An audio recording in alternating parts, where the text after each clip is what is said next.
Greetings, fellow time travelers.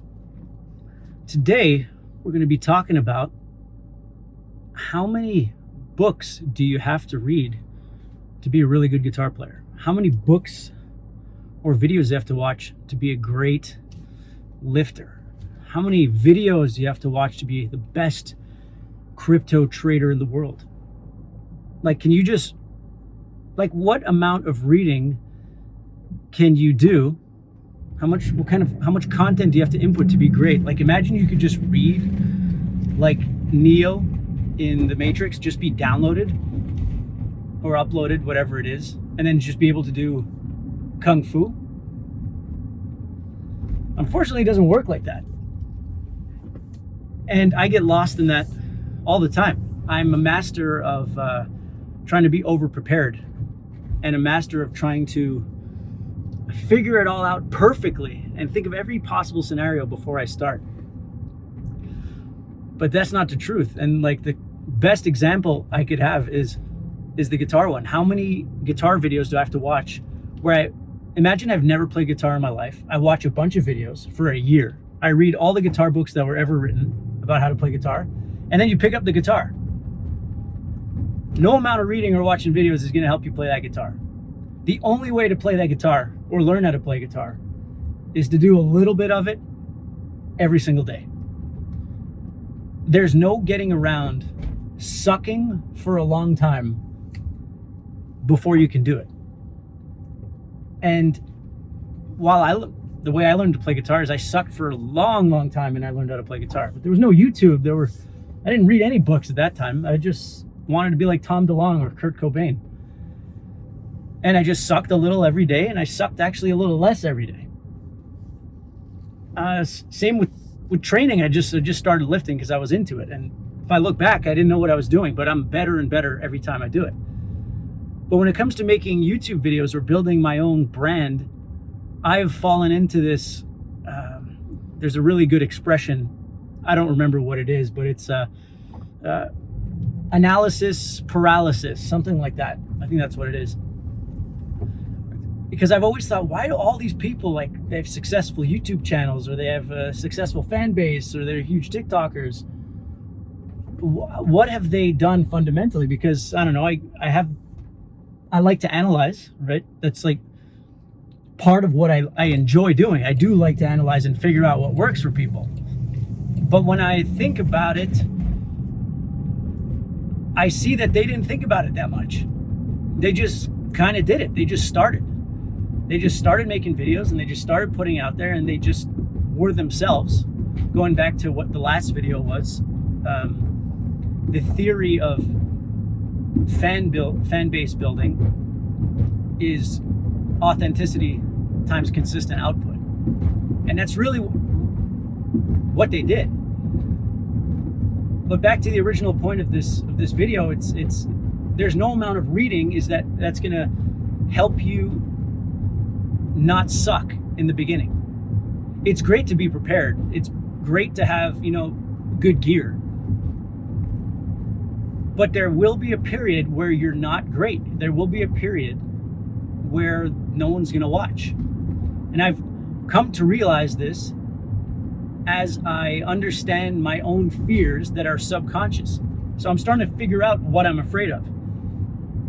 And so when I'm at the gym, no one's really watching me. I'm not posting it, no one sees me, so I can grow and improve. But when it comes time for me to be vulnerable and putting myself out there and putting out videos with 7 views,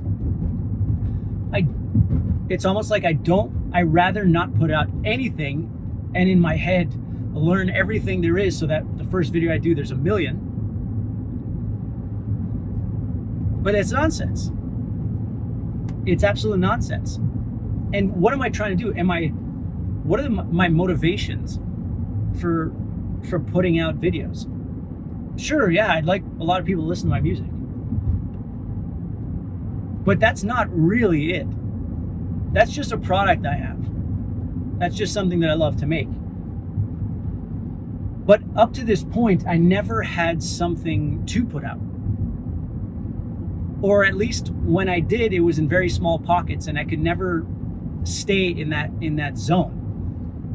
But when I start to think about what I'm trying to do and understand the authenticity times consistency, me putting out my thoughts, because I know there are a lot of people like me. And like I said before in the last video, if time is an illusion, then me speaking this out loud will benefit my younger self. Because the foundation of what my personality algorithm is built upon is on a scaffolding of prior beliefs. But if I can speak something that rewires the prior beliefs, then the foundation changes and the present self benefits from it. So at the end of the day, me putting it out is if it's benefiting me, my past self, and every other personality algorithm that is just like me, because I'm not insanely unique. You know, there's very few personality types, and I think there's a lot of us overanalyzers out there. If I can put out, you know, content that is about breaking through my fears that are subconsciously holding me back from providing value, then if this is helping me work through that and can potentially help you work through that really is the benefit. And I wasn't able to put out stuff consistently before because it was a show, it was a story. It was like, you know, I'm in the Galactic Federation of Time Travelers. Like, it's a story, kind of like Oliver Tree. It's an illusion. It's entertainment. But I couldn't be consistent on entertainment because all I can do is really share what's going on in my head, share like vulnerability, or share what I'm trying to go through, or what I'm trying to rise above. But now I'm 3 videos in, and it's actually easier. I'm not worried about overproduction. I'm not worried that the sound sucks. I'm just worried about like building that momentum, that escape velocity. You know, when I always picture like a spaceship in orbit, and it has to get the right acceleration or the right amount of time before it can blast off out of Earth's orbit that like glues it to Earth. And it's the same with this. It's the same with the diet. It's the same with learning to play guitar. It's the same with trading. It's the same with everything. You just got to do it, and build those connections in your brain. I'm not gonna put the flasher. I'm not gonna go yet. I blew it. I blew the turn because I was sleeping, and I'm really bad with directions. And I just realized that I went the totally wrong way, but it ended up the right way. And that's a good example.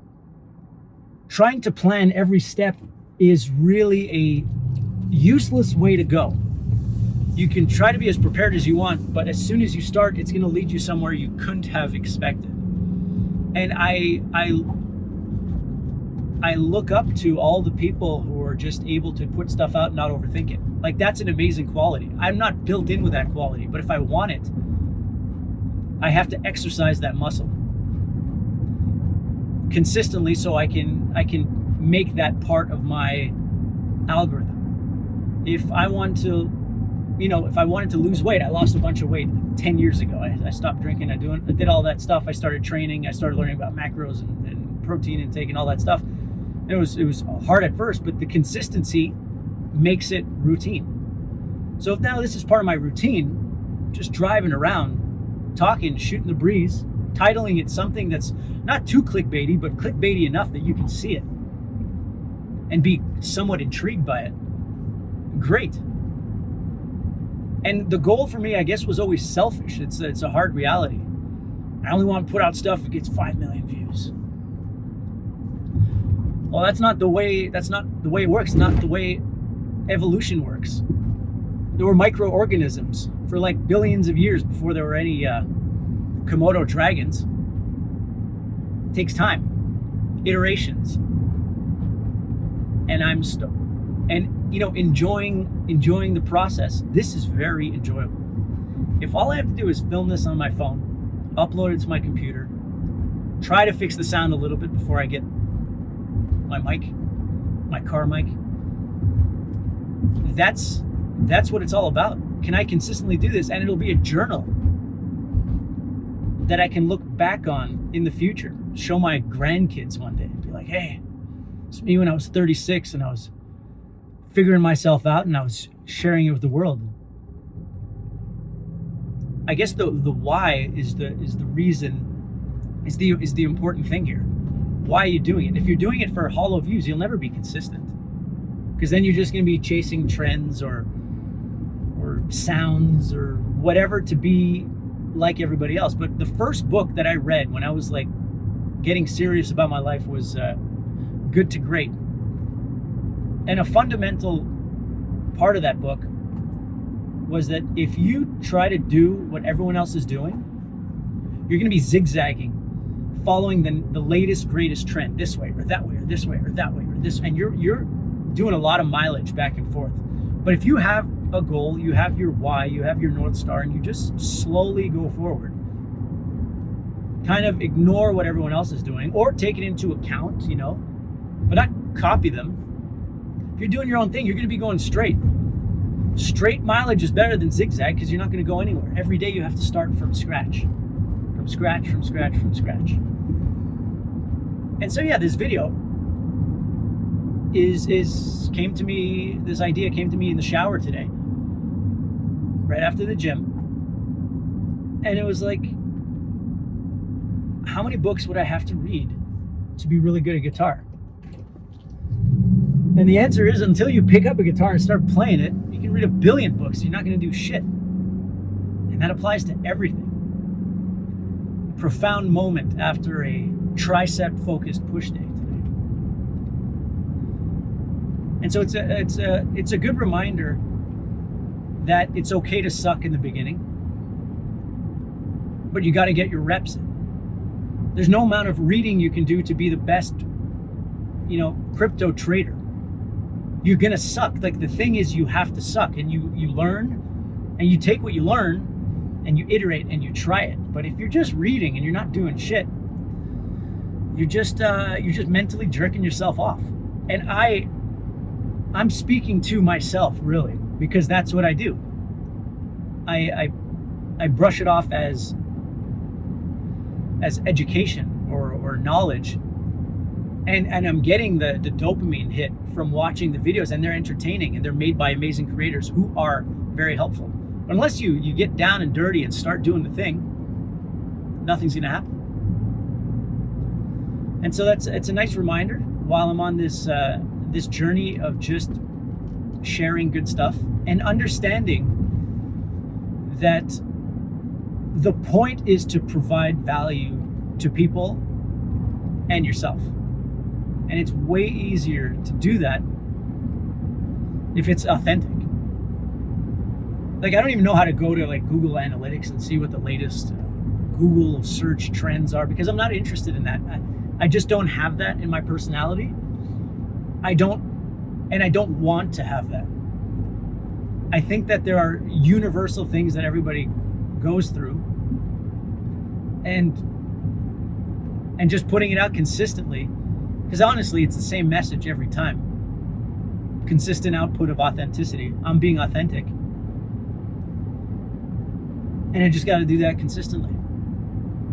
And I think whether or not people resonate with it, well, I know they will. They're definitely going to resonate with more than me not putting out anything. And the beauty about sucking in the beginning is no one knows. You're just doing it. You're doing it. You're learning. You're evolving. If you start a company, you can't just have a great plan, put a bunch of money in or raise money and just hope for the best. You got to like iterate. You got to try and move and develop and work at it constantly. Every day, you got to put in those reps. So I've been extremely consistent with training and nutrition for the last 10 years. But if I start looking at my output of content, I just look at it like reps. Well, did I get my reps in this week? If I didn't, I'm not going to have any gains. No growth, no learning, no nothing. And if I'm trying to create the perfect system, the perfect method, the perfect machine to do it, it's just prolonging the starting point, which is the most important part. So yeah, that's my video for today. Normally I do it when I'm on the way to the gym, but because it's Thanksgiving in the US of A today, I didn't have any mental juice. Maybe I said this already. And I just did it afterwards. Because in the shower, I was sparked with that vision of trying to read and watch guitar videos before you ever learned a guitar and hoping to be good. Here's a good example, because I play guitar. Eula, my lady, started playing guitar. Like I just started showing her Nothing Else Matters and stuff. And to emulate what she's going through, I turned the guitar into my left hand to see what it felt like, because I understand the notes. I know where I'm playing. I've done it a billion times. And learning and playing it on my left hand, I couldn't do anything. She was better than me just learning how to play guitar than me on the opposite side. So if I want to get good on the left, I gotta practice every day. Even though I was good on the normal side for the last 20 years, it doesn't actually translate to the other side. So the theory doesn't apply to the practical. Luckily, I surround myself with practical people. Eula's practical. My business partners are practical. But merging theory and practicality together is the sweet spot. So that's all I got today, fellow time travelers. Thanks for hanging out, and I'll see you next time.